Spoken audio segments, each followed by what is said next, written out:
Hello students, welcome to ज्ञान अभियान। आज की इस क्लास में हम आपके लिए लेकर आए हैं कक्षा 11वीं की हिंदी की पाठ्य पुस्तक अंतरा, जिसका अध्याय 1 है ईदगाह।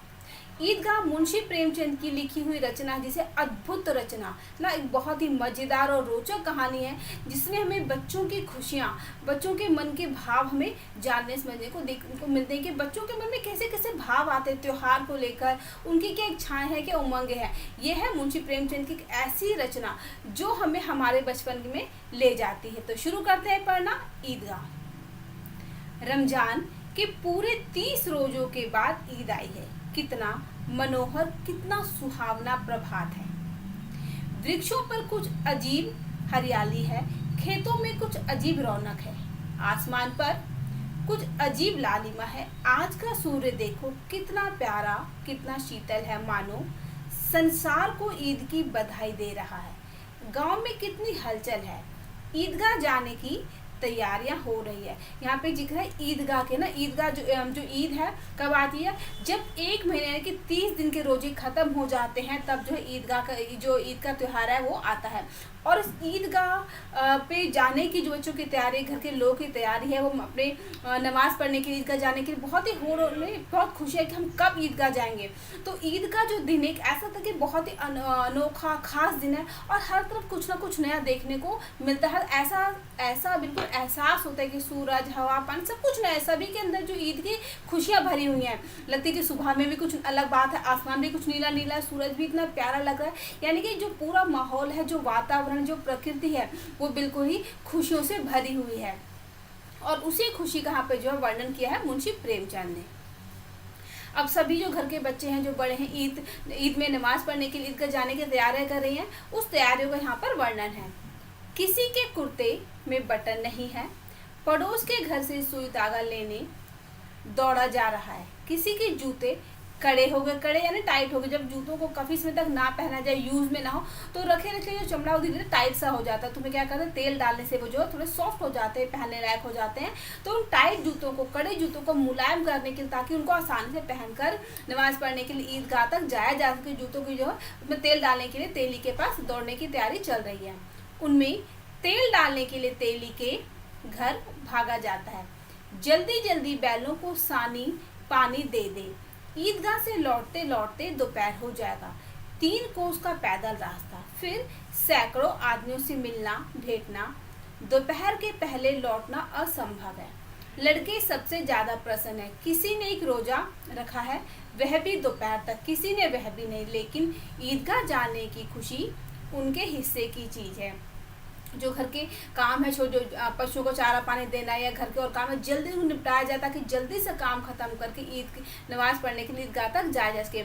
अब जो ईदगाह वो काफ़ी दूरी पर है, 3 कोस की दूरी, तो वहाँ तक जाने में, नमाज पढ़ के आने में समय लग जाएगा। और समय जो हमारा व्यतीत होने पर जो घर के काम है वो रुक जाएंगे। तो उन कामों को खत्म करके जल्दी जल्दी जाने की तैयारियाँ चल रही हैं।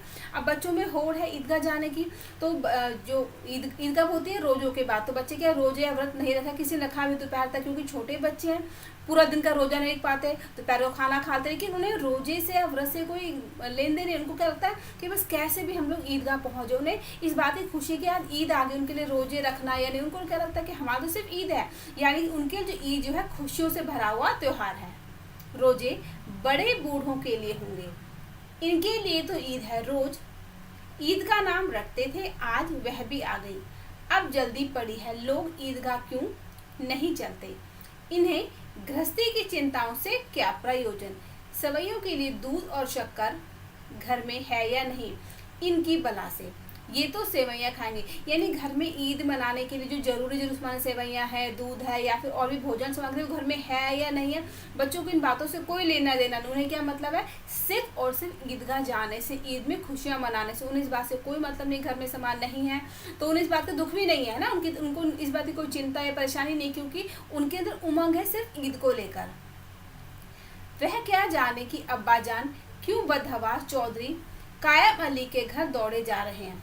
उन्हें क्या खबर कि चौधरी आज आंखें बदल ले तो यह सारी ईद मुहर्रम हो जाए। उनकी अपनी जेबों में तो कुबेर का धन भरा हुआ है, बार बार जेब से अपना खजाना निकाल कर गिनते हैं। यानी कि घर में जो है पैसों की कमी है, और जो घर के बड़े लोग जो पिता है वो इसलिए परेशान है कि जो पूंजीपति व्यक्ति जो चौधरी उसके पास जाए, उससे थोड़ा पैसा लेके आए, उन पैसों से घर में खाने का सामान लाए।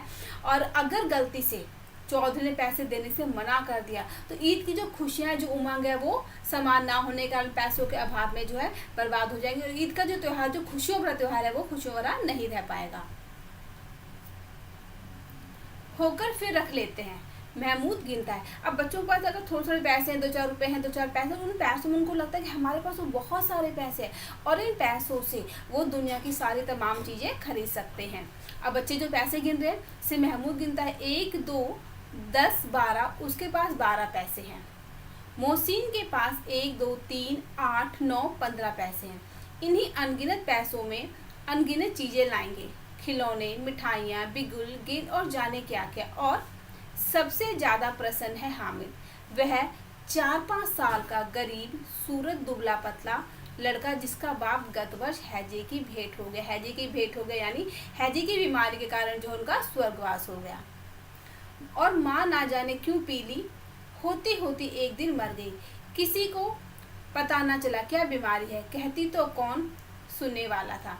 दिल पर जो कुछ बीतती थी वह दिल में ही सहती थी, और जब ना सहा गया तो संसार से विदा हो गई। तो सारे बच्चे जो खुशियाँ मना रहे हैं, अपने पैसे गिन रहे कि हमें सामान लाना है, खिलौने लाने हैं, मिठाइयाँ लानी है, और उन्हीं बच्चों में एक छोटा सा बच्चा है हामिद, जो कि लगभग 4-5 साल का, बहुत ही गरीब है, दुबला पतला, जिसके पिता की जो मृत्यु हो गई है और उसकी माँ भी इस दुनिया में नहीं है। तो बच्चों की जो अंदर उमंग होती है, उमंग तो हामिद में भी है, लेकिन उसकी जो उमंग है बाकी बच्चों से थोड़ी सी अलग है।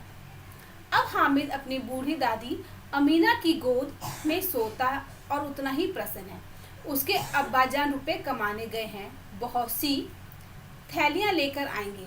अम्मीजान अल्लाह मियाँ के घर से उसके लिए बड़ी अच्छी अच्छी चीज़ें लाने गई हैं, इसलिए हामिद प्रसन्न है। आशा तो बड़ी चीज़ है, और फिर बच्चों की आशा, उनकी कल्पना तो राय का पर्वत बना लेती है। हामिद के पाँव में जूते नहीं, सिर पर एक पुरानी धुरानी टोपी है जिसका गोटा काला पड़ गया है, फिर भी वह प्रसन्न है। अब यहाँ पे क्या बताया, जो हामिद है छोटा सा बच्चा, जिसके पिता की भी मृत्यु हो गई और माता भी नहीं है, लेकिन जो हामिद है बहुत ही खुश है। उसको ये नहीं पता कि भाई उसके पिता या माता दुनिया में नहीं, उसको सिर्फ ये पता है कि उसके पिता जो है गए हुए हैं उसके सामान लेने, उसकी मम्मी जो है वो अल्लाह के घर गई, वहाँ से बहुत सारे सामान लेकर आएंगे।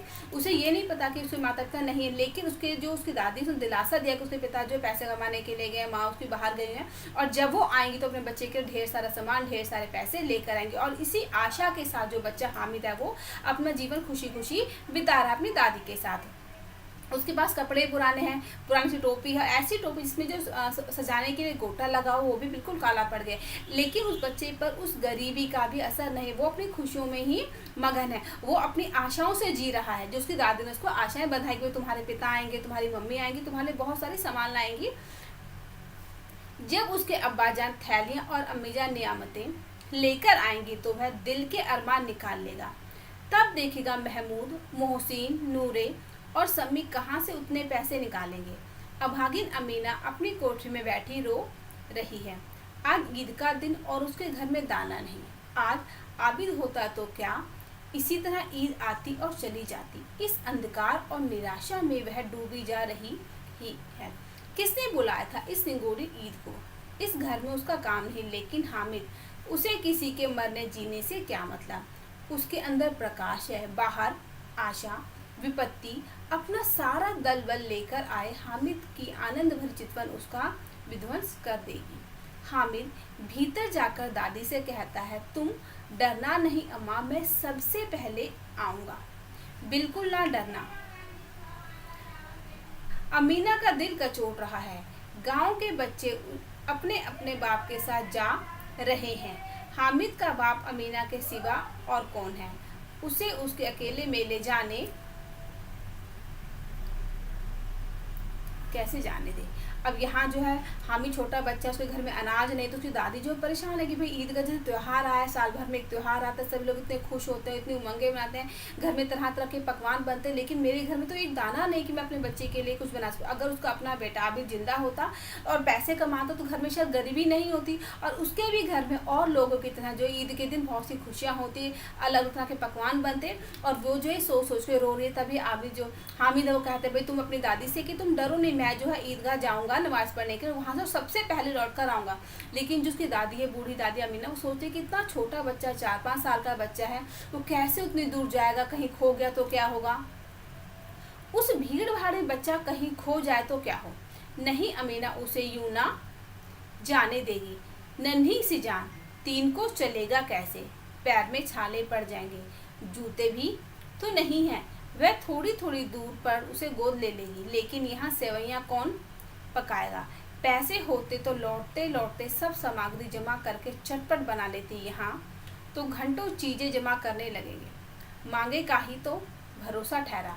उस दिन फहीमन के कपड़े सिले थे, 8 आने पैसे मिले। उस अठन्नी को ईमान की तरह बचाती चली आती थी इसी ईद के लिए, लेकिन कल गवालन सिर पर सवार हो गई तो क्या करती। हामिद के लिए कुछ नहीं है तो 2 पैसे का दूध तो चाहिए ही। अब तो कुल 2 आने पैसे बच रहे हैं, 3 पैसे हामिद की जेब में, 5 अमीना के बटुए में। यही तो बिसात है और ईद का त्योहार। अल्लाह ही बेड़ा पार लगाए। धोबन और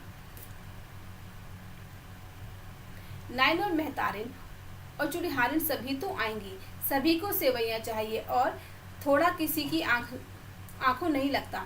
किस किस से मुंह चुराएगी, और मुंह क्यों चुराए। साल भर का त्योहार है, जिंदगी खैरियत से रहे, उनकी तकदीर भी तो उसी के साथ है।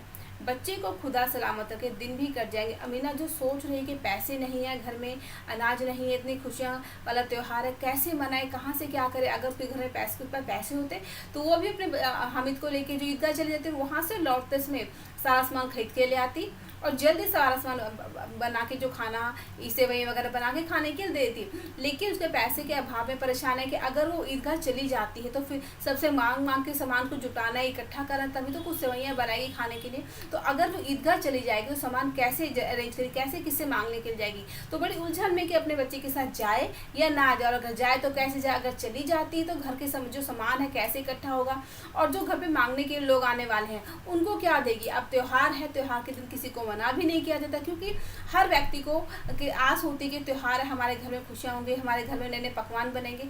तो ऐसे में जो गरीब लोग हैं, जो नाइन है या फिर और काम धोबन वगैरह है, उनको तो वो तो बाकी लोगों से मांगते हैं। तो अगर इस स्थिति में भी जो अमीना है गरीब लोगों को नहीं देगी सेवैयाँ या खाने का सामान, तो उसको लोग क्या कहेंगे कि साल भर का त्योहार है और कुछ भी नहीं दिया। तो अमीना जो है बड़ी ही उलझन में फंसी हुई कि मैं जाऊँ ईदगाह, ना जाऊँ, जाऊँ तो कैसे जाऊँ, चली जाऊँगी तो क्या होगा। बहुत ही परेशान है वो। गांव से मेला चला और बच्चों के साथ हामिद भी जा रहा था। कभी सबके सब दौड़कर आगे निकल जाते, फिर किसी पेड़ के नीचे खड़े होकर साथ वालों का इंतजार करते। यह लोग क्यों इतना धीरे धीरे चल रहे हैं। हामिद के पैरों में तो जैसे पर लग गए हैं, वह कभी थक सकता है। शहर का दामन आ गया। सड़क के दोनों ओर अमीरों के बगीचे हैं, पक्की 4 दीवारी बनी हुई है, पेड़ों में आम और लीचियां लगी हुई हैं। कभी कभी कोई लड़का कंकड़ी उठाकर आम पर निशाना लगाता, माली अंदर से गाली देता हुआ निकलता है। लड़के वहां से एक फलांग पर हैं, खूब हंस रहे हैं, माली को कैसा उल्लू बनाया। बड़ी बड़ी इमारतें आने लगी। यह अदालत है, यह कॉलेज है, यह क्लब घर है। इतने बड़े कॉलेज में कितने लड़के पढ़ते होंगे। सब लड़के हैं ना जी, बड़े बड़े आदमी हैं सच, उनकी बड़ी बड़ी मूछें, इतने बड़े हो गए। अब क्या, जो बच्चे हैं वो दौड़ के आगे आगे बढ़ जाते हैं, और आगे बढ़ने के फिर पीछे रुक के देखते हैं, किसी पेड़ के पास छाया में रुक जाते, देखते कि उनके जो साथ आ रहे हैं वो लोग आ रहे हैं कि नहीं यार, उनको लोग वेट करते हैं। अब उसके बाद क्या हुआ, अब धीरे वेट करने पर जब सब लोग धीरे धीरे आगे बढ़ जाते हैं तो फिर क्या होता है कि अब शहरों में बड़ी बड़ी बिल्डिंग, उन बिल्डिंगों को देखकर सारे बच्चे आपस में बातें करें, भाई कॉलेज है, इस कॉलेज में कितने लड़के पढ़ते होंगे, लड़के पढ़ते होंगे या फिर बड़े बड़े लोग पढ़ते होंगे। तो उन इमारतों को देख के वो लोग आपस में डिस्कस कर रहे हैं। वहाँ पे बड़े बड़े पेड़ लगे आम के, लीची के, तो वो लोग क्या करते हैं, पत्थर उठा के फल तोड़ने के लिए, ताकि फल टूट के जो नीचे गिर जाए और वो लोग फल को उठा सके, पत्थर फेंकते हैं। अब पत्थर के कारण जो माली है गालियाँ देता है, गुस्सा करता है, बाहर भागता है। तो बच्चों को इस देखिए बहुत मजा आता है कि जो माली है वो हमें पत्थर हमें मारने के लिए बाहर आ रहे। बच्चे जो बहुत खुश हो रखे हैं इस माली को परेशान करके। पढ़ने जाते हैं, ना जाने कब तक पढ़ेंगे और क्या करेंगे। इतना पढ़कर हामिद के मदरसे में 2-3 बड़े बड़े लड़के हैं, बिल्कुल 3 कौड़ी के, रोज मार खाते हैं, काम से जी चुराने वाले। इस जगह भी उसी तरह के लोग होंगे और क्या। क्लब घर में जादू होता है, सुना है, या मुर्दे की खोपड़ियाँ दौड़ती हैं और बड़े बड़े तमाशे होते हैं, पर किसी को अंदर नहीं जाने देते। और यहाँ शाम को साहब लोग खेलते हैं, बड़े बड़े आदमी खेलते हैं, मूंछों दाढ़ी वाले, और मेमे भी खेलती हैं। सच हमारी अम्मा को वह दे दो, क्या नाम है, बैट, तो उसे पकड़ ही ना सके, घुमाते ही लुढ़क जाए। अब बच्चे जो डिस्कस कर रहे हैं कि जो रईस लोग हैं, जो पैसे वाले लोग हैं, वो लोग आते हैं क्लब में, खेलते हैं, खूब मज़े करते हैं, और उनके साथ जो लेडीज़ होती हैं वो भी आती हैं। अब जो लेडीज़ है यहाँ पे आकर खेलती हैं, आपस में डिस्कस करते हैं, इंटरटेनमेंट करते हैं। लेकिन अगर हमारी जो माँ है, अगर उसको यहाँ पर ला दे तो वो तो खेल ही नहीं पाएंगी। महमूद ने कहा, हमारी अम्मी जान का हाथ कांपने लगे। अल्लाह कसम, मोहसिन बोला, चलो मनो आटा पीस डालती है, जरा सा बैट पकड़ लेंगी तो हाथ कांपने लगेंगे। सैकड़ों घड़े पानी रोज निकालती हैं, 5 घड़े तो तेरी भैंस पी जाती है, और किसी मेम का 1 घड़ा पानी भरना पड़े तो आंखों तले अंधेरा आ जाए। अब यहाँ पे जो मोहसिन कह रहे हैं कि हमारी जो माँ है वो तो इतना काम करती, इतना आटा गूंथती है, इतना आटा पीस देती हैं, तो बैट क्यों नहीं पकड़ सकती। वो तो कुएं से इतना सारा पानी निकालती है, यानी कि उनका जो हाथ है मजबूत है, वो बैट को पकड़ने से कांपेगा नहीं और बैट उनसे लुढ़क नहीं जाएगा। लेकिन अगर किसी मेम को, यानी किसी महिला को, जो शहरों में रहने वाली महिला, अगर उनको 1 मटका पानी निकालने के लिए कुएं से बोल दिया जाए तो उनकी आंखों के तले अंधेरा आ जाए, कि वो नहीं निकाल पाएंगे, उनके लिए बहुत बड़ा काम हो जाएगा। लेकिन जो हमारी माँ है वो तो इतनी मेहनती, उनके हाथ बहुत मजबूत हैं, वो सारे काम कर सकती हैं। अब महमूद ने क्या कहा, लेकिन दौड़ती तो नहीं, उछल कूद तो नहीं कर सकती। अब यहाँ पे सारे बच्चे जो अपनी अपनी माँ को लेकर, शहर के लोगों को लेकर डिस्कस कर रहे हैं, उन्हें आपस में बातचीत चल रही है। मोहसिन, हाँ उछल कूद नहीं कर सकती, लेकिन उस दिन मेरी गाय खुल गई थी और चौधरी के खेत में जा पड़ी थी, तो अम्मा इतनी तेज दौड़ी कि मैं उन्हें ना पा सका। सच, आगे चल।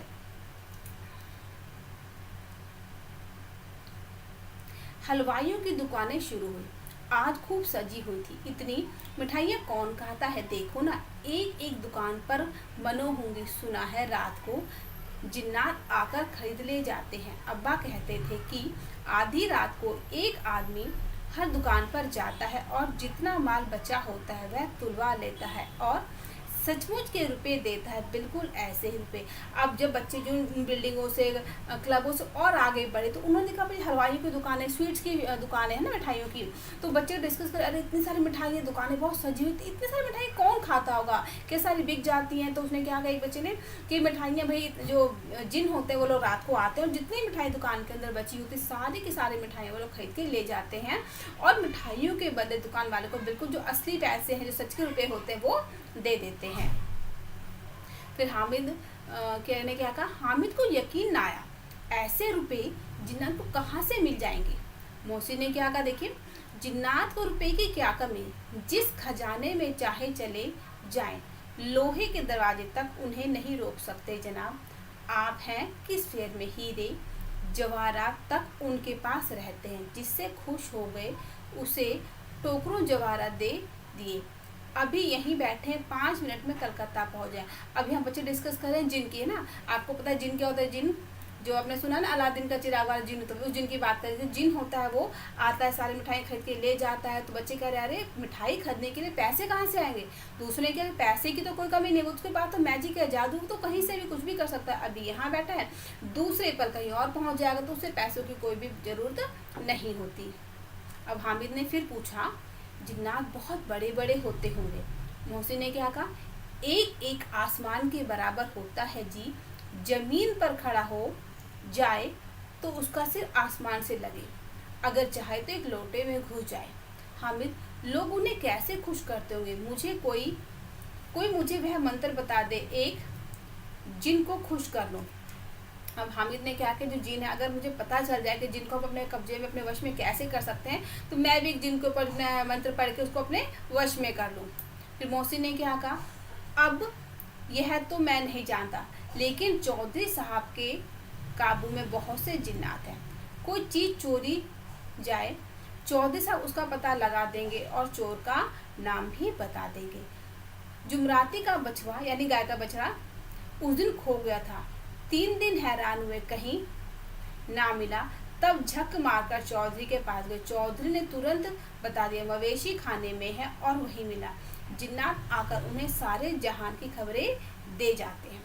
अब उसकी समझ में आ गया कि चौधरी के पास इतना धन क्यों है और क्यों उनका इतना सम्मान है। अब क्या लगा सबको, चौधरी को इतना पैसा क्यों? क्योंकि जो जिन है उसके वश में, जिन के ऊपर सब कंट्रोल है। और जिन जो सारी दुनिया खबर को बता देता है, लोग उसे पूछते हैं परेशानी अपनी, तो उनको बता दो तुम्हारा सामान कहाँ खोया है, कहाँ है। जिनके कारण जो चौधरी को हर एक चीज़ की जानकारी, और यही कारण है कि जो चौधरी साहब बहुत ही ज़्यादा पैसे वाले हैं। आगे चले, यह पुलिस लाइन है, यही सब कॉन्स्टेबली कयावत चलते हैं। रेटन फाई को रात को बेचारे घूम घाम पहरा देते हैं, नहीं चोरियां हो जाए। मोहसिन ने प्रतिवाद किया, यह कॉन्स्टेबल पहरा देते हैं, जिसे कांस्टेबल कहते हैं ना बच्चों। अब बच्चों की जो भाषा है वो थोड़ी सी अंतर है।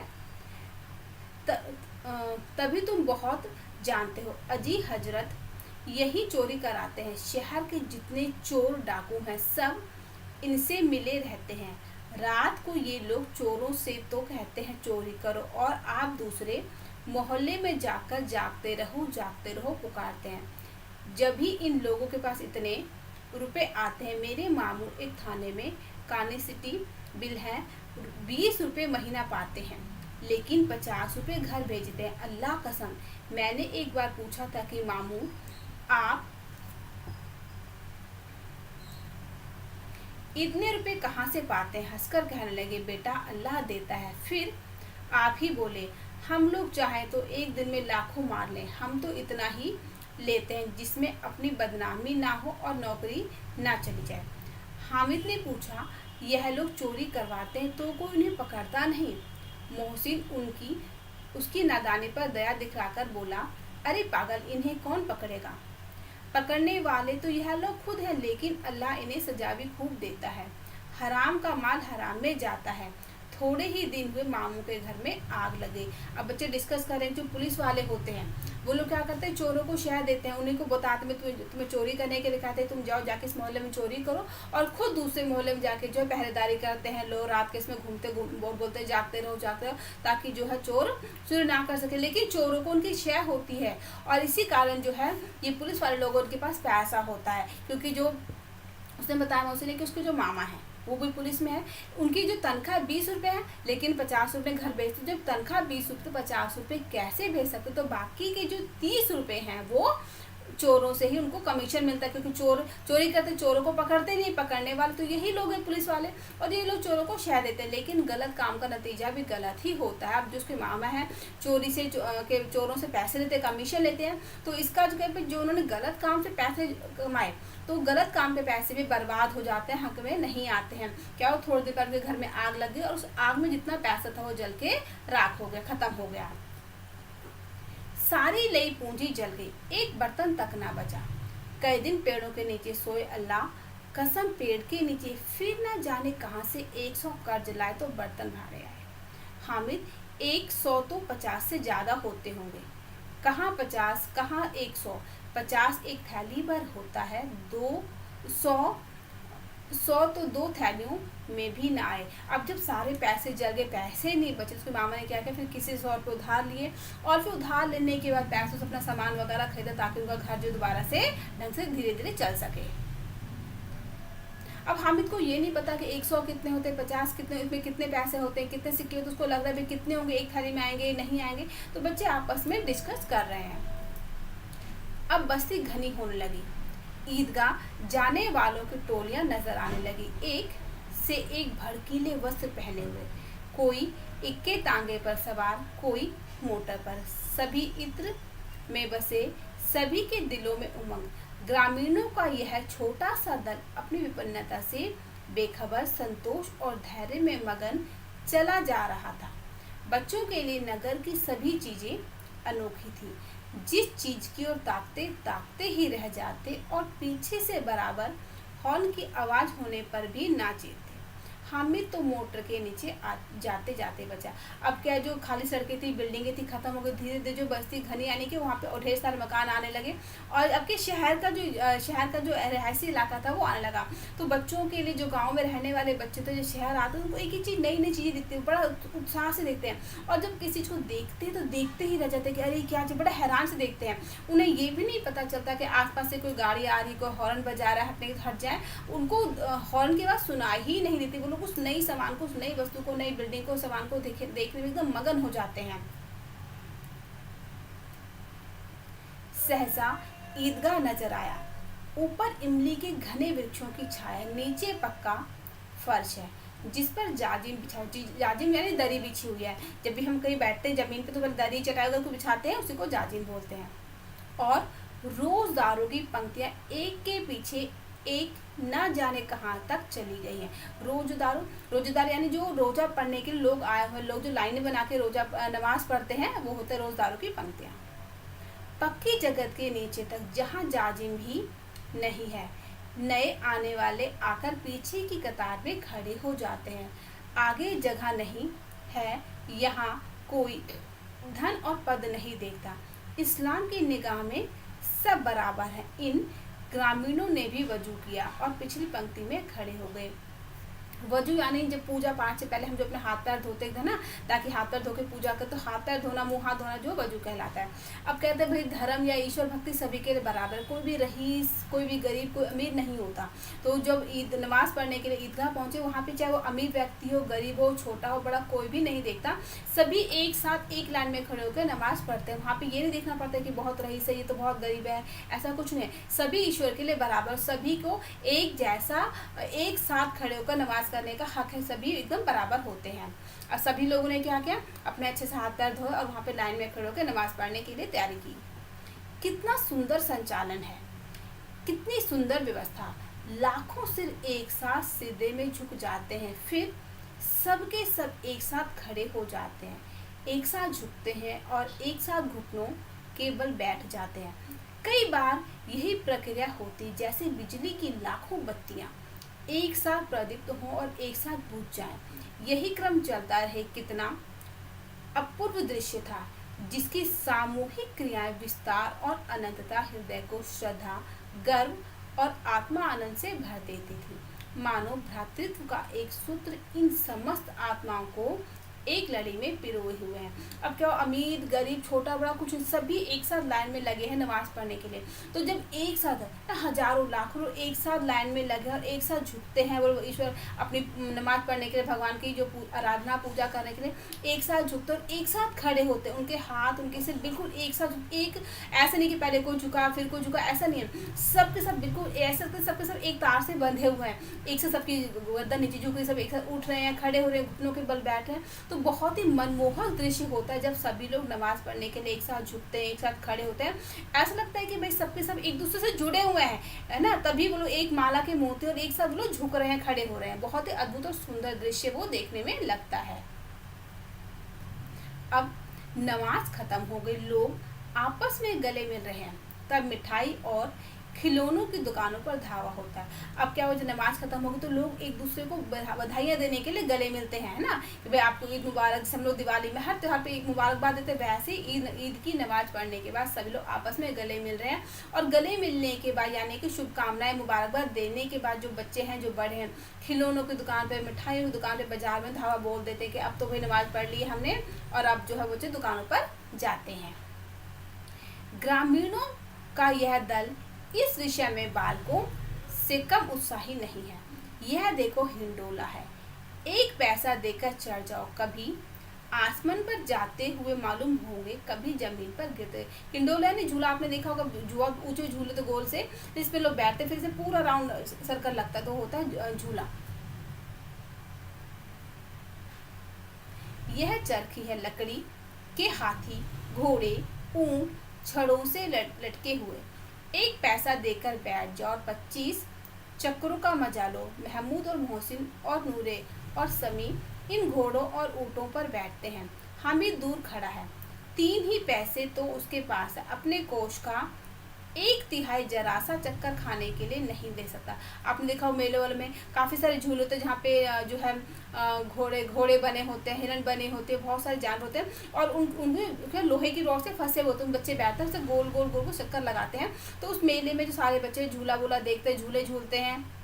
लेकिन हामिद क्या सोचता है कि मेरे पास तो सिर्फ 3 ही पैसे हैं, अगर इस 3 पैसे में से भी एक पैसे देके मैं झूला झूलूं, सिर्फ चक्कर लगाने की उसको क्या होगा, वो तो जब तक झूले बैठूंगा तभी तक मजा है, फिर खत्म। तो मैं अपने 3 पैसे वहाँ झूले के चक्कर में क्यों बर्बाद करूं। लेकिन उसके बाकी झूले जो दोस्त हैं वो लोग झूले पे घूम रहे हैं, झूल रहे हैं। सब चरखियों से उतरते हैं, अब खिलौने लेंगे। इधर दुकानों की कतारें लगी हुई हैं, तरह तरह के खिलौने हैं, सिपाही और गुजरिया, राजा और वकील, भिश्ती और धोबिन और साधु। वाह कितने सुंदर खिलौने हैं, अब बोला ही चाहते हैं। महमूद सिपाही लेता है, खाकी वर्दी, लाल पगड़ी वाला, कंधे पर बंदूक रखे हुए मालूम होता है, अभी कयावत किए चला रहा है। यानी जब आपने देखा है जैसे कि न्यायालय में जो वकील होते हैं वो लोग जब बहस करते हैं, है ना, तो जो बहस होती है उसे बोलते हैं कवायद। मोहसिन को भिश्ती पसंद आया, कमर झुकी हुई, ऊपर मशक रखे हुए, मशक का मुंह एक हाथ से पकड़े हुए, कितना प्रसन्न है, शायद कोई गीत गा रहा है, बस मशक से पानी उड़ेला ही चाहता है। नूरे को वकील से प्रेम है, कैसी विद्वता है उसके मुख पर। जंजीर एक हाथ में कानून का पोथा लिए हुए, मालूम होता है अभी किसी अदालत से जिरह बहस किए चले आ रहे हैं। यह सब 2-2 पैसे के खिलौने। हामिद के पास कुल 3 पैसे हैं, इतने महंगे खिलौने वह कैसे ले। खिलौना कहीं हाथ से छूट पड़े तो चूर चूर आए, जरा पानी पड़े तो सारा रंग धुल जाए, ऐसे खिलौने लेकर वह क्या करेगा, किस काम के। मोहसिन कहता है मेरा भिश्ती रोज पानी दे जाएगा सांझ सवेरे। अब बच्चों ने जो खिलौने, किसी ने घोड़ा लिया, किसी ने वकील लिया, किसी ने भिश्ती लिया, किसी ने सिपाही लिया, तो हामिद ने क्या सोचा कि जो खिलौने हैं तो मिट्टी के बने हुए हैं, अगर ये खिलौने गलती से हाथ से टूट जाते, गिर जाते तो टूट जाएंगे, या फिर अगर इसके ऊपर पानी पड़ जाएगा तो क्या हो जाएगा, इन जो मिट्टी पे जो रंग से वो सुंदर सुंदर बनकर सारा रंग खराब हो जाएगा। तो उन खिलौनों को लेने से कोई फायदा नहीं। लेकिन उसके बाकी 2 जो खिलौने, किसी ने वकील ले लिया, किसी ने भिश्ती लिया, किसी ने सिपाही लिया, लेकिन हामिद ने एक भी खिलौना नहीं लिया। अब सभी बच्चे जो अपने अपने खिलौनों की तारीफ कर रहे हैं। महमूद ने क्या कहा, और मेरा सिपाही घर का पहरा देगा, कोई चोर आएगा तो फौरन बंदूक फायर कर देगा। नूर ने क्या कहा, और मेरा वकील खूब मुकदमा लड़ेगा।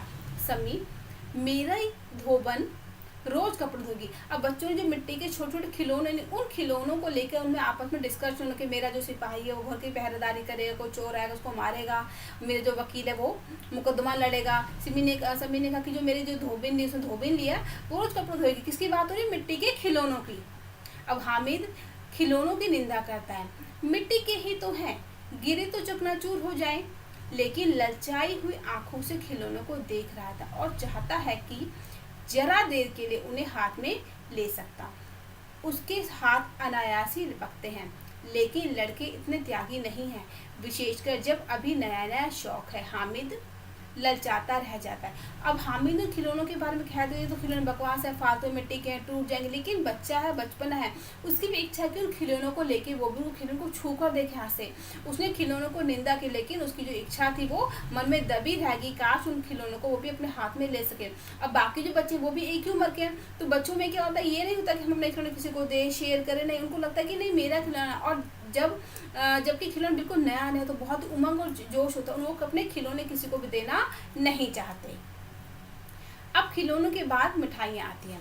किसी ने रेवड़ियाँ ली, किसी ने गुलाब जामुन, किसी ने सोहन हलवा, मजे से खा रहे हैं। हामिद बिरादरी से पृथक है। अभागे के पास 3 पैसे, क्यों नहीं कुछ लेकर खाता।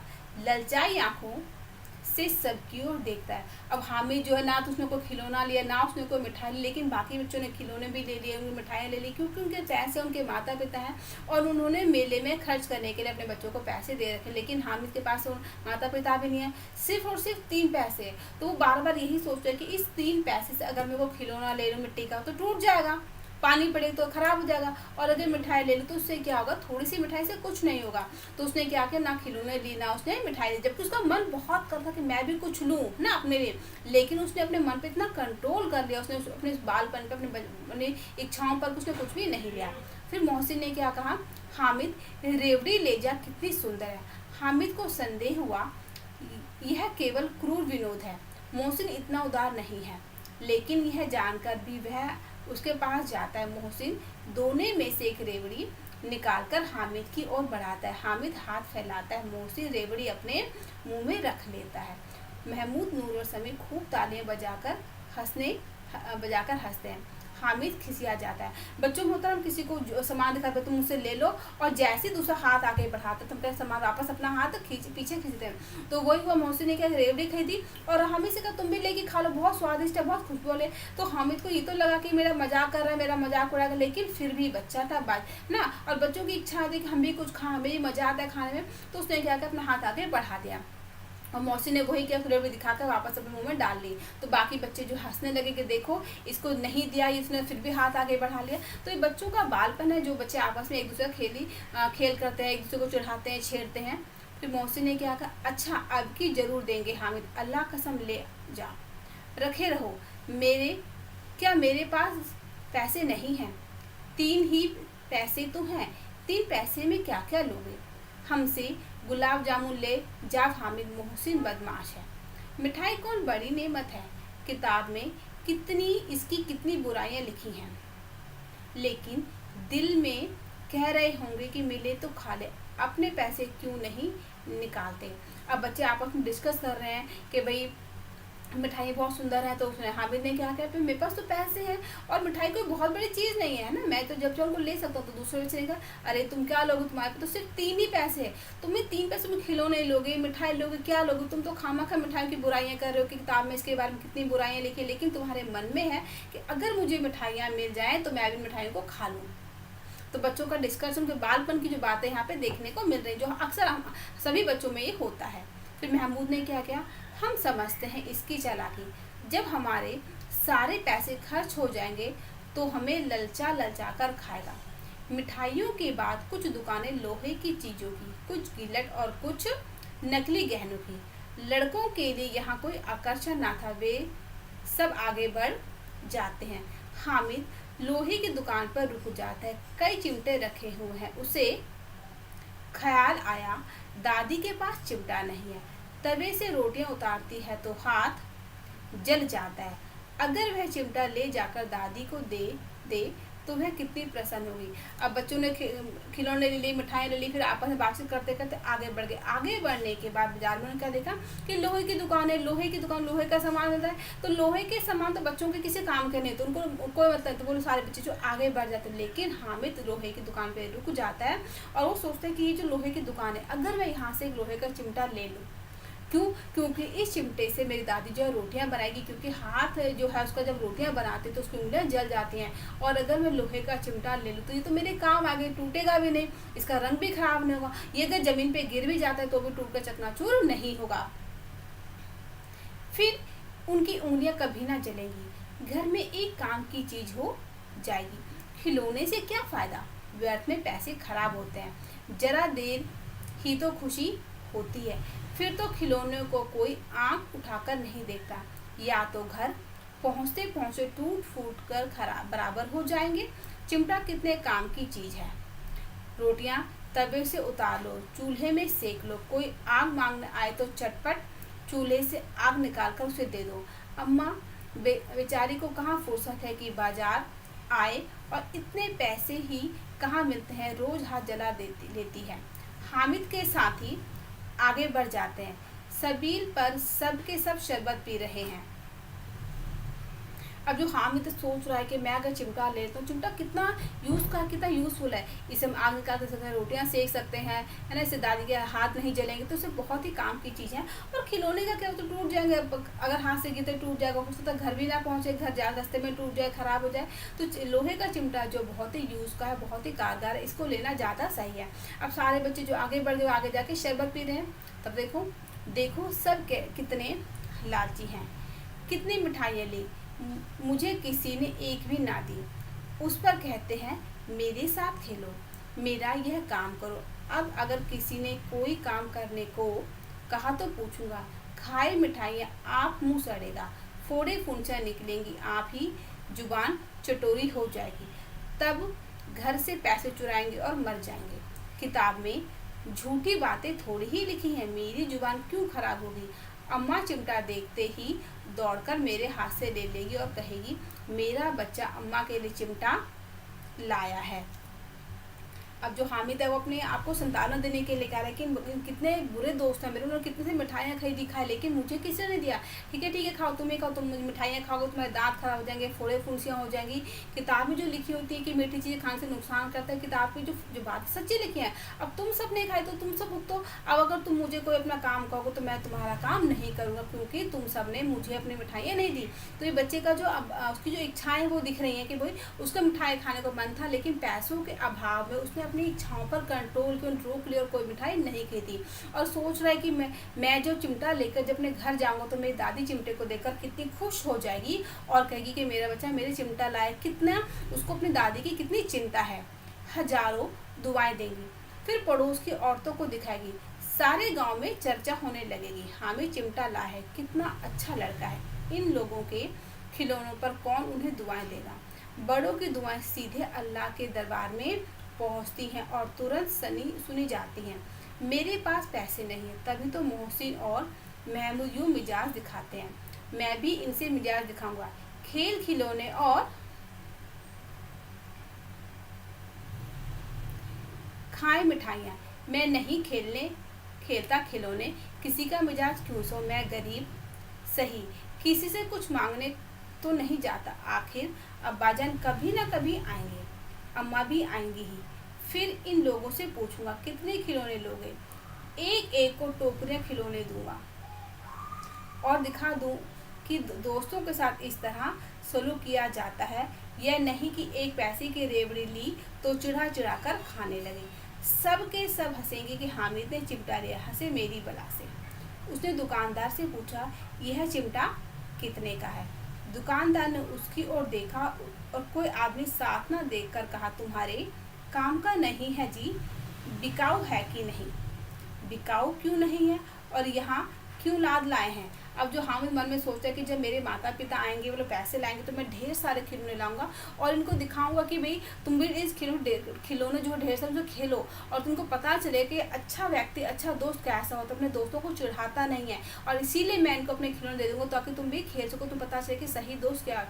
क्योंकि तुमने जो है एक एक पैसे की रेवड़ी मुझे चिढ़ा कर खाया है, तुमने मुझे दिया नहीं। तो हामिद के मन में मिठाइयों खाने की इच्छा तो, लेकिन फिर भी अपनी इच्छाओं को दबाते हुए वो अपने आप को संतावना देने के लिए कह रहा है कि मुझे मिठाइयाँ नहीं खानी, मैं तुम लोगों से क्यों चुनूं। जब मेरे माता पिता आएंगे तो वो लोग बहुत से मिठाई लाएंगे, बहुत सारे खिलौने लाएंगे। और ये सोचकर वो इन बातों को सोचकर अपने आप को संतुष्ट कर रहा है। शांत करते हुए उसने उस लोहे के दुकान वाले से पूछा कि चिमटा कितने का है। तो दुकान वाला देखा रहे जितना छोटा सा बच्चा चिमटे का रेट पूछा, इसको क्या मतलब रेट का। तो उसने क्या कहा तुम्हारे काम का नहीं, तुम चले जाओ। तो हामिद ने क्या कहा कि आपको बेचना है कि नहीं बेचना, आपने बेचने के लिए तो रखा है। तो उस दुकानदार और हामिद के बाद जो डिस्कस हुआ, जो बातचीत हुई वो हम यहाँ देखते हैं। तो बताते क्यों नहीं, क्या पैसे का है। 6 पैसे लगेंगे। हामिद का दिल बैठ गया। ठीक ठीक बताओ, ठीक ठीक। 5 पैसे लगेंगे, लेना हो तो ले लो, नहीं चलते बनो। हामिद ने कलेजा मजबूत होकर कहा, 3 पैसे लोगे? यह कहता हुआ वह आगे बढ़ गया कि दुकानदार की घुड़कियां ना सुने, लेकिन दुकानदार ने घुड़कियां नहीं दी, बुलाकर चिमटा दे दिया। हामिद ने इस तरह कंधे पर रखा मानो बंदूक, और शान से अकड़ता हुआ संगियों के पास आया। अब जो हामिद ने उस दुकान वाले से कहा, भाई मुझे चिमटा चाहिए, लेकिन ये 6 पैसे का है और मेरे पास उससे 3 ही पैसे हैं। तो उसने दुकानदार से कहा, मेरे पास सिर्फ 3 पैसे, अगर 3 पैसे में देते हो तो ठीक है, वरना वो जो आगे बढ़ने उसे लगा कि मैं 3 पैसे जब कहूँगा दुकान वाला जो मुझे डांटेगा, 2 बातें सुनाएगा, इसीलिए 3 पैसे की बात करके आगे बढ़ा। लेकिन दुकानदार ने सोचा कि इतना छोटा बच्चा लोहे का चिमटा खरीदने के लिए मेरे पास आया, उसको जरूर चिमटे की कोई ना कोई जरूरत होगी। उसने बच्चे की मासूमियत को समझा और 3 पैसे में चिमटा उस हामिद को दे दिया। और हामिद ने क्या, कुछ चिमटे को बड़ी शान से एकदम खुश होकर अपने कंधे पर रखा, जैसे कोई बहुत बड़ी बंदूक लेके लोग कंधे पर के सजा के चलते हैं, वैसे लिया और अपने दोस्तों के पास आ गया। जरा सुने सबके सब क्या क्या आलोचनाएं करते हैं। मोहसिन ने हंसकर कहा, यह चिमटा क्यों लाए पगले, इससे क्या करेगा? हामिद ने चिमटे को जमीन पर पटक कर कहा, जरा अपनी भिश्ती पर गिरा दो, सारी पसलियां चूर चूर हो जाएंगी बचा की। महमूद बोला, तो यह चिमटा कोई खिलौना है ना? अब चिमटे को देख के बच्चा डिस्कस कर रहे, तुम चिमटा क्यों लिया? तो हामिद ने क्या कहा, जैसे मैं अपना चिमटा जमीन पे गिरा रहा हूँ, तुम अपने खिलौने पे गिरा कर देखो, तुम्हारा जो खिलौना है बिल्कुल खत्म हो जाएगा, टूट के चकनाचूर वो हो जाएगा। फिर हामिद ने क्या कहा, खिलौना क्यों नहीं है, अभी कंधे पर रखा बंदूक हो गई, हाथ में ले लिया फकीरों का चिमटा हो गया, चाहूं तो इससे मजीरे का काम ले सकता हूँ। एक चिमटा जमा दूं तो तुम लोगों के सारे खिलौनों की जान निकल जाए। अब हामिद जो अपने लोहे के चिमटे की तारीफ कर रहा है कि एक चिमटा लेकिन कितना है, उसको कंधे पर रखा और बंदूक बन जाएगी, जिससे फकीर लोग चिमटा बजाते हैं कीर्तन करने के लिए, तो इस चिमटे से हम कीर्तन के बजा भी सकते हैं, मजीरे का काम भी कर सकते हैं। और इस चिमटे से अगर गलती से उन खिलौनों पर मार दे तो खिलौने भी जो है बर्बाद हो गए, टूट के खत्म हो जाएंगे, क्योंकि मेरा जो चिमटा बहुत ही मजबूत है, ताकतवर है, मेरा बहादुर शेर है चिमटा। समी ने खंजरी ली थी, प्रभावित होकर बोला, मेरी खंजरी से बदलोगे 2 आने की है। अब बच्चों को लगा रहे इसका चिमटा तो बहुत ही अच्छा है, बहुत ही मजबूत है, खराब भी नहीं होगा, तो वो आपस में बदलने की बात कर रहे, एक्सचेंज करने की बात करने लगे।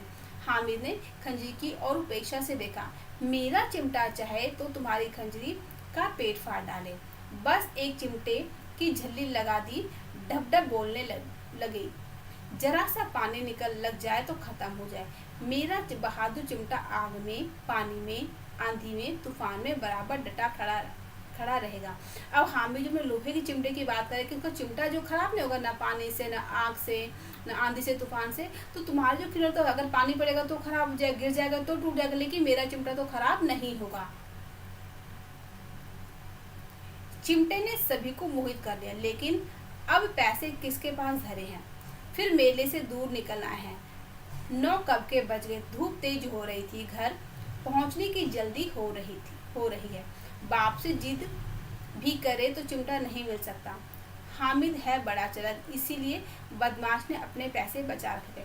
अब बच्चे कह रहे हैं कि इसका चिमटा जो बहुत मजबूत है, लेकिन अब हम लोग मेले से इतनी दूर आ गए कि वापस जाना, बात करते करते काफ़ी आगे निकल गए, अब वापस जाके चिमटा खरीदना पॉसिबल नहीं है। और अगर अपने पिता से कहें तो वो भी नहीं संभव नहीं, क्योंकि वो लोग इतनी दूर आ गए, 9 बजे दोबारा उन्हें पैसे मिलेंगे नहीं। तो हामिद जो है बहुत ही चालाक है, उसने अपने जानबूझ के पैसे बचा कर रखे, ताकि जब हमारे पैसे खिलौने मिठाई में ख़त्म हो जाए तो ये चिमटा खरीद के हम लोग को चढ़ा सके। बच्चे आप अपने डिस्कस कर रहे हैं सारा कि हामिद जो बहुत ही चालाक लड़का है। अब बालकों के 2 दल हो गए, मोहसिन, महमूद, समी और नूरे एक तरफ हैं, हामिद अकेला दूसरी तरफ। शास्त्रार्थ हो रहा था, यानी कि सभी अपन डिस्कस कर रहे हैं ना कि भाई मेरा खिलौना अच्छा है, मेरा खिलौना, सभी आपस में लगे हुए हैं। समी तो विधर्मी हो गया, दूसरे पक्ष से जो जा मिला, लेकिन मोहसिन, महमूद और नूरे भी हामिद से 1-1, 2-2 साल बड़े होने पर भी हामिद के आघातों से आतंकित हो उठे। उसके पास न्याय का बल और नीति की शक्ति, एक और मिट्टी है, दूसरी और लोहा, जो इस वक्त अपने को फौलाद कह रहा है, वह अजय है, घातक है। अगर कोई शेर आ जाए तो मियाँ भिश्ती के छक्के छूट जाएं, मियाँ सिपाही मिट्टी की बंदूक छोड़कर भागे, वकील साहब की नानी मर जाए तो चोगे में मुंह छिपाकर जमीन पर लेट जाए, मगर यह चिमटा बहादुर है, यह रुस्तमे हिंद लपककर शेर की गर्दन पर सवार हो जाएगा और उसकी आंखें निकाल लेगा। अब हामिद क्या कह रहा है, अब बच्चे जो, अब उनके दो ग्रुप बन गए, एक मोहसिन का, महमूद का, और एक इसमें एक हामिद अकेला है। अब डिस्कस हो रहा है कि तुम्हारा जो सिपाही है वो तो मिट्टी का है, अगर हकीकत में वो नीचे सारे खिलौने गिर जाएंगे तो क्या टूट जाएगा, अगर कोई शेर आ जाए तो जो सब डर के मारे भाग जाएंगे, लेकिन मेरा जो चिमटा है वो तो किसी से डरता नहीं, वो तो सबके सामने डर के खड़ा रहेगा। मोहसिन ने एड़ी चोटी का जोर लगाकर कहा, अच्छा पानी तो नहीं भर सकेगा। हामिद ने चिमटे को सीधा खड़ा करके कहा, भिस्ती को एक डांट बताएगा तो दौड़ा हुआ पानी लाकर उसके द्वार पर छिड़कने लगेगा। अब मोहसिन ने क्या किया, भिस्ती जो पानी भर के लाता है, उसने कहा तुम्हारा जो चिमटा है वो बेशक सब काम कर दे लेकिन पानी तो भर के नहीं ला सकता। तो हामिद ने क्या करे, तुम्हारा भिस्ती जो अगर मेरे चिमटा को डांटने लगे, उसको एक बार लग जाए तो तुम्हारा जो भिस्ती है वो पानी लाके अपने आप ही मेरे दरवाजे पर छिड़कना शुरू कर देगा। यानी कि हामिद का चिमटा वो सबसे ऊपर था, बाकी सारे खिलौनों की जो डिस्कस जो उनकी विशेषताएं थी वो बिल्कुल ही धरी रहेगी, सिर्फ और सिर्फ हामिद के चिमटे का ही जिक्र हमें होने लगा। महमूद परास्त हो गया, पर महमूद को मुँह पहुँचाई, अगर बचा पकड़ जाए तो अदालत में बंधे बंधे फिरोगे, तब तो वकील साहब के पैर पड़ोगे। हामिद इस प्रबल तर्क का जवाब न दे सका। उसने पूछा, हमें पकड़ने कौन आएगा? नूरे ने अकड़ कर कहा, यह सिपाही बंदूक वाला। अब डिस्कस हो रहा है कि अगर वकील के सामने तुम्हें जाना पड़े, तुम्हें वकील के पैर पड़ने पड़ेंगे तो तुम कैसे करोगे, कोई पुलिस वाला पकड़ने के लिए आ जाएगा तो तुम्हें वकील की सहायता चाहिए। लेकिन अब पकड़ेगा क्यों? हामिद ने पूछा, मुझे कोई क्यों पकड़ेगा, कौन पकड़ेगा? उसने क्या कहा, दूसरे कि नूरे ने कि मेरे पास जो सिपाही ये पकड़ेगा क्योंकि तुम्हें बंदूक में पकड़ लेगा। तो हामिद ने मुँह चुरा के क्या कहा, यह बेचारे हम बहादुर रुस्तमे हिंद को पकड़ेंगे। अच्छा लाओ अभी जरा कुश्ती हो जाए, इसकी सूरत देखकर दूर से भागेंगे, पकड़ेंगे क्या हमें बेचारे। मोहसिन को एक नई चोट सूझी, तुम्हारे चिमटे का मुंह रोज आग में जलेगा। अब जब सारे दोस्तों ने देखा कि जो हामिद है वो अपने ही चिमटे की बड़ाइयां कर, अपने चिमटे की हर बात ऊपर रखा, बाकी सारे खिलौने की बात जो है नीचे होती जा रही है, उन खिलौनों कोई मान नहीं रह जाता, तो मोहसिन ने क्या कहा, तुम्हारा चिमटा जो है लोहे का, इससे क्या फायदा, इसको तो रोज आग में जाके उसी से रोटी बनाएंगे तो चिमटा जो है रोज आग में जाएगा ही। उसने समझा था कि हामिद लाजवाब हो जाएगा, लेकिन यह बात न हुई। हामिद ने तुरंत कहा, आग में बहादुर ही कूदते हैं जनाब, तुम्हारे यह है वकील, सिपाही और भिस्ती लेडियों की तरह घर में घुसे आएंगे। आग में कूदना वह काम है जो यह रुस्तमे हिंद ही कर सकता है। लेकिन जैसे ही नूरे ने कहा कि तुम्हारा चिमटा जो रोज आग में जाएगा, हामिद ने क्या कहा, भाई आग में जाना है जो, यानी कि जो मुश्किल कठिन काम है कौन करता है, जो बहादुर होते हैं, मेरा चिमटा जो है बहादुर है। महमूद ने एक जोर लगाया, वकील साहब कुर्सी मेज पर बैठेंगे, तुम्हारा चिमटा तो बावर्ची खाने में जमीन पर पड़ा रहेगा। फिर उन्हें डिस्कस हो रहा है कि जो हमारा वकील खिलौना तो कुर्सी पर मेज पे बैठेगा, क्योंकि जो वकील तो कुर्सी बैठ के अपना जो है हम काम करते हैं, वकालत करते हैं, लेकिन जो चिमटा वो कहाँ रहेगा, बावर्ची खाने में, क्योंकि उसको तो रसोई में यूज होता है, तो रसोई में पड़ा रहेगा। इस तर्क ने समी और नूरे को भी सजीव कर दिया। अब बाकी बच्चों को लगा रहे सच में ये तो बिल्कुल सही बात है, यानी कि हमारे जो खिलौने ज्यादा महत्वपूर्ण है। कितने ठिकाने की बात कही है पट्टे ने, चिमटा बावर्ची खाने में पड़ा रहने के सिवा और क्या कर सकता है।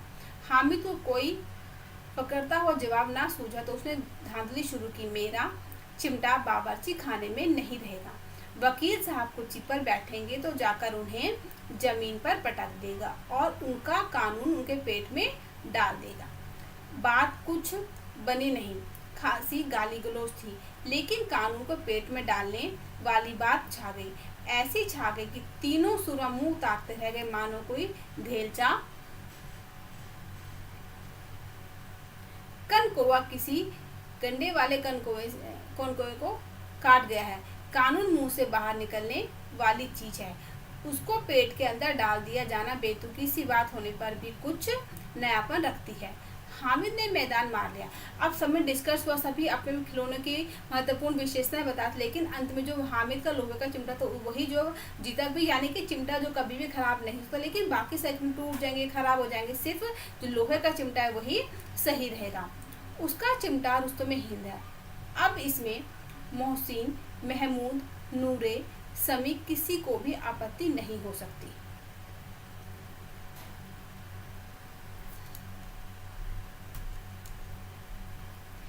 विजेता को हारने वालों से जो सत्कार मिलना स्वाभाविक है, वह हामिद को भी मिला। औरों ने 3-3, 4-4 आने पैसे खर्च किए, पर कोई काम की चीज ना ले सके। हामिद ने 3 पैसों में रंग जमा दिया। सच ही तो है, खिलौने का क्या भरोसा, टूट फूट जाएंगे। हामिद का चिमटा तो बना रहेगा बरसों। अब सबने देखा कि सच में जो खिलौने तो मिट्टी के हैं, टूट के खराब हो जाएंगे, लेकिन जो लोहे का चिमटा है वो खराब नहीं होगा। संधि की शर्तें तय होने लगी। मोहसिन ने कहा, जरा अपना चिमटा तो दो, हम भी देखें। तुम हमारा भिस्ती लेकर देखो। महमूद और नूरे ने भी अपने अपने खिलौने पेश किए। हामिद को इन शर्तों के मानने में कोई आपत्ति ना थी। चिमटा बारी बारी से सबके हाथ में गया। उनके खिलौने बारी बारी से हामिद के हाथ में आए। कितने खूबसूरत खिलौने हैं। अब बच्चों में जो आपस सलाह मशवरा हो गया और सारे बच्चे जो है आपस में खिलौनों को एक्सचेंज करके देखने लगे। हामिद ने हारने वालों के आंसू पोंछे। मैं तुम्हें चिढ़ा रहा था, सच यह चिमटा भला इन खिलौनों की क्या बराबरी करेगा। मालूम होता है अब बोले। लेकिन मोहसिन की पार्टी को इस दिलासे से संतोष नहीं हुआ था। चिमटे का सिक्का खूब बैठ गया है। चिपका हुआ टिकट अब पानी से नहीं छूट रहा। मोहसिन, लेकिन इन खिलौनों के लिए कोई हमें दुआ तो ना देगा। महमूद, दुआ के लिए फिरते हो, उल्टे मार पड़े। अम्मा जरूर कहेंगी कि मेले में यही मिट्टी के खिलौने तुम्हें मिले। अब बच्चे कह रहे हैं कि सच में जो खिलौने हैं लोहे का ही चिमटा ही सही है। और हामिद क्या कह रहे हैं, तुम्हारे खिलौने बहुत अच्छे हैं, कितने सुंदर, ऐसा तो बिल्कुल ओरिजिनल असली है। अभी ऐसा तो अभी मुंह से बोलेंगे और ये जो भिस्ती पानी डालना शुरू कर देगा। नहीं, जो खिलौने हैं बिल्कुल सच के प्रतीत हो रहे हैं। लेकिन बाकी बच्चे क्या कह रहे हैं, नहीं तुम्हारा ही खिलौना अच्छा है हामिद, जो लोहे का चिमटा तुम्हारा बहुत अच्छा है, और इसके बदले तुम्हें जो सब लोग तुम्हें शाबाशी देंगे, तुम्हारी बड़ाई करेंगे, तुम्हें आशीष मिलेगा, तुमने कितना अच्छा खिलौना लिया है। और हमें तो अपने खिलौने पर मार पड़ेगी। मम्मी कहेगी, अरे मिट्टी का खिलौना लेकर क्यों बर्बाद कर दिए पैसे। हामिद को स्वीकार करना पड़ा कि खिलौनों को देखकर किसी की माँ इतनी खुश ना होगी जितनी दादी चिमटे को देखकर होगी। 3 पैसों में ही तो उसे सब कुछ करना था, और उन पैसों के इस उपयोग पर पछतावे की बिल्कुल जरूरत ना थी। फिर अब तो चिमटा रुस्तुम हिंद है और सभी खिलौनों का बादशाह भी। हामिद ने सोचा, जितनी मेरी दादी चिमटे को देखकर खुश होगी, क्योंकि उसने बहुत अच्छा चिमटा, पैसों की जो बर्बादी भी नहीं किया है, तो चिमटा जो बहुत ही अच्छा सारे खिलौनों से बेस्ट है। रास्ते में महमूद को भूख लगी। उसके बाप ने केले खाने को दिए। महमूद ने केवल हामिद को साझी बनाया। उसके अन्य मित्र मुंह ताकते रह गए। यह उस चिमटे का प्रसाद था। अब रास्ते में बच्चों भूख लगने लगी। महमूद ने के पिता ने केले दिए, और महमूद ने क्या करा, सिर्फ और सिर्फ हामिद को ही खाने के लिए, यानी जो किसका, सिर्फ हम, क्योंकि हामिद के पास लोहे का चिमटा, यानी लोहे के चिमटे का असर था कि जो बच्चे उसे रेवड़ी खिलौने नहीं दे रहे थे, वो अब खुद से केले भी उन्हें दे रहे हैं। 11 बजे गांव में हलचल मच गई। मेले वाले आ गए। मोहसिन की छोटी बहन ने दौड़कर भिस्ती उसके हाथ से छीन लिया, और खुशी के मारे जो उछली तो मियाँ भिस्ती नीचे आ रहे हैं।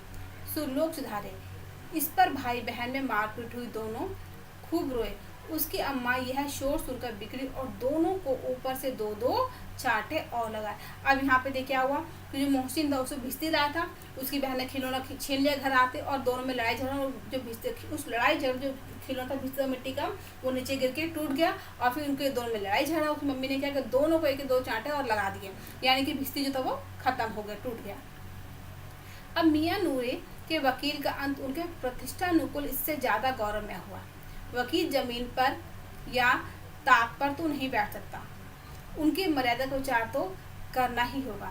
दीवार में 2 खूंटियां गाड़ी गई, उन पर लकड़ी का एक पट्टा रखा गया।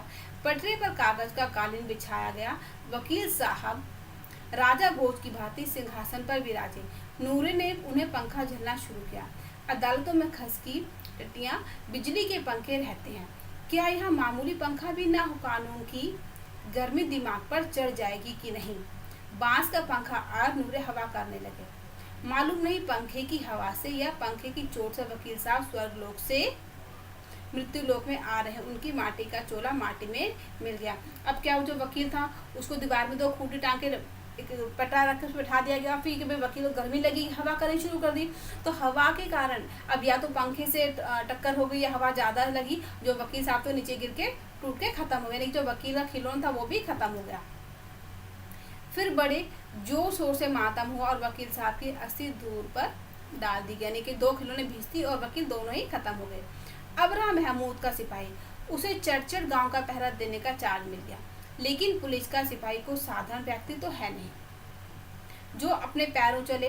वह पालकी पर चले गए। एक टोकरी आई, उसमें लाल रंग के फटे पुराने चीथड़े बिछाए गए, जिसमें सिपाही साहब आराम से लेटे। नूरे ने यह टोकरी उठाई और अपने द्वार का चक्कर लगाने लगे।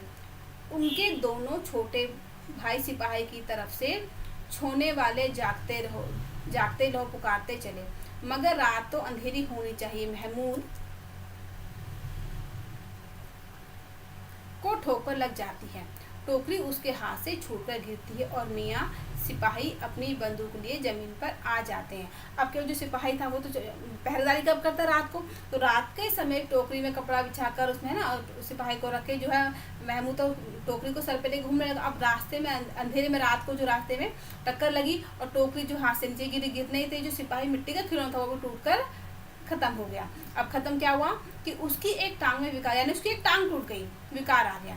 महमूद को आज ज्ञात हुआ कि वह अच्छा डॉक्टर है। उसको ऐसा मरहम मिल जाता जिससे वह टूटी टांग को आनन फानन जोड़ सकता। केवल गूलर का दूध चाहिए, गूलर का दूध आता है।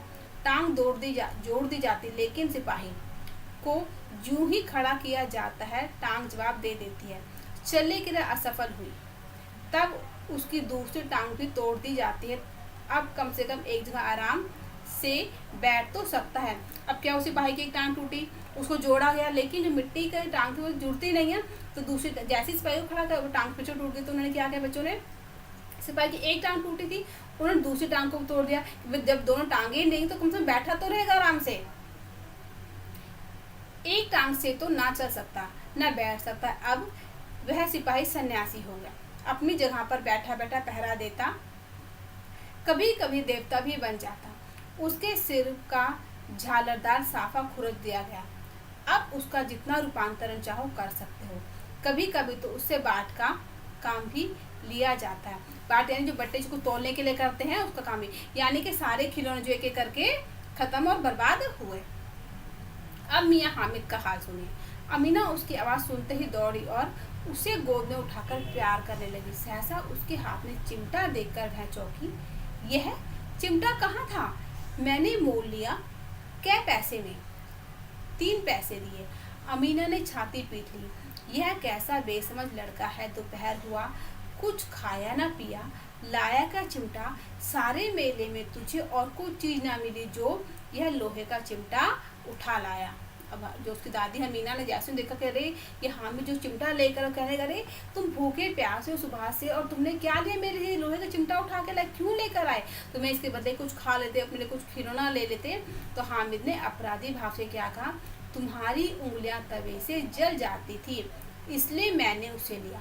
बुढ़िया का क्रोध तुरंत स्नेह में बदल गया। स्नेह भी वह नहीं जो प्रलभ होता है और अपनी सारी कसक शब्दों में बिखेर देता है।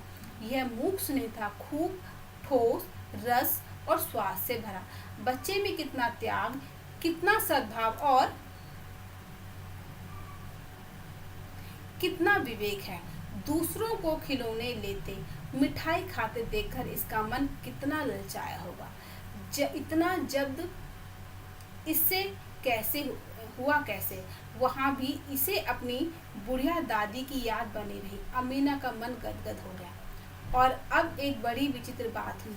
हामिद के चिमटे से भी विचित्र। बच्चे हामिद के बूढ़े हामिद का पोट खोला था। बुढ़िया अमीना बालिका अमीना बन गई। वह रोने लगी, दामन फैलाकर हामिद को दुआएं देती जाती थी। आंसू की बड़ी बड़ी बूंदें गिराती जाती। हामिद इसका रहस्य क्या समझता। जब हामिद चिमटा लेके घर आया, उसकी दादी ने देखा, अरे तुम चिमटा आ रहा है, उसने मतलब बहुत गुस्सा आया कि तुम सुबह से भूखे प्यासे धूप में गए आए, कुछ लेकर खा लेते हैं ना, तुम्हारे बदन में कुछ, तुम भूखे हो, परेशान हो, तुम क्या लेके आए, सिर्फ ये लोहे का चिमटा क्यों लेके आए। तो हामिद ने क्या कहा कि भाई तुम्हारी जो उंगलियां हैं वो रोटी बनाते समय जल जाती थी, और इसलिए मैं ये चिमटा लेकर आया ताकि तुम्हारी उंगलियां जो है ना जले। तो जो अमीना ने देखा कि इतना छोटा बच्चा, कितनी गहरी सोच है। जैसे बुजुर्ग व्यक्ति सोचते हैं अपने घर परिवार के लोगों के बारे में कि भाई हमारे जो घर के बच्चे उनको क्या क्या ज़रूरत है, क्या ऐसी ज़रूरत है, बेसिक नीड है, ताकि उनको जल्द से जल्द सबसे पहले उनको पूरा किया जिसके। तो बिल्कुल वैसे जो हामिद आज एक बूढ़े व्यक्ति के समान, एक बुजुर्ग के समान बन गया, और उसने घर की, जैसे बूढ़े लोग घर की ज़रूरतों को सोचते हैं, घर के लोगों, घर के बच्चों की ज़रूरतों को सोचते हैं, बिल्कुल वैसी जो बूढ़िया अमीना थी वो छोटी बच्ची बन गई। हामिद जो बच्चा था वो बूढ़ा व्यक्ति बन गया, क्योंकि उसने घर की जो अमीना दाई थी उसकी ज़रूरतों को ध्यान रखा, और अपनी सारी इच्छाओं कामनाओं को समाप्त करके उनको अपनी इच्छाओं को मन में दबाते हुए अपनी दादी के लिए लोहे का चिमटा खरीद के लाया। तो ये सोच के जो दादी थी उसने हामिद को बहुत प्यार किया, खूब प्यार किया, इतना प्यार जो प्यार कभी भी खत्म नहीं था, और दोनों ही आंखों में उसके आंसू भर गए। तो हामिद इस बात को क्या समझ पाता कि दादी की आंख में आंसू क्यों आया, वो समझ भी नहीं पाया। तो हमने यहाँ देखा हामिद का जो बचपना था, वो बचपन बेशक था, लेकिन उसकी जो सोच थी, जो उसके अंदर त्याग की भावना थी, जो अपनापन था, बहुत ही बड़े लोगों वाला था। उसकी जो सोच थी दादी के प्रति बहुत ही अच्छी और नेक सोच थी। तो ये कहानी थी ईदगाह मुंशी प्रेमचंद की लिखी हुई, जो कि बहुत ही अच्छी और रोचक कहानी है। इस कहानी को पढ़ के हमें पता चलता है कि हम जो बालकपन है ना, बालकों को जो विचार है, उनका जो व्यवहार है वो कैसा होता है, उनके मन में कैसी कैसी बातें आती हैं, और बच्चों का त्याग कितनी बहुत बड़ी चीज़ है। दूसरों को खाते हुए अच्छे खिलौने खरीद के देखते हुए हामिद के मन में इन खिलौनों के प्रति लालच था, लेकिन फिर भी उसने अपनी इच्छाओं को दबाया, अपनी दादी की ज़रूरतों को पूरा किया। तो ये कहानी थी ईदगाह, से पढ़ के बहुत ही अच्छा लगा। तो मुझे उम्मीद है कि ये कहानी आप सभी को बहुत पसंद आई। तो मिलते हैं अपनी एक नई क्लास में, नई चैप्टर, नए अध्याय के साथ। इसी तरह देखते रहिए आपका अपना ज्ञान अभियान।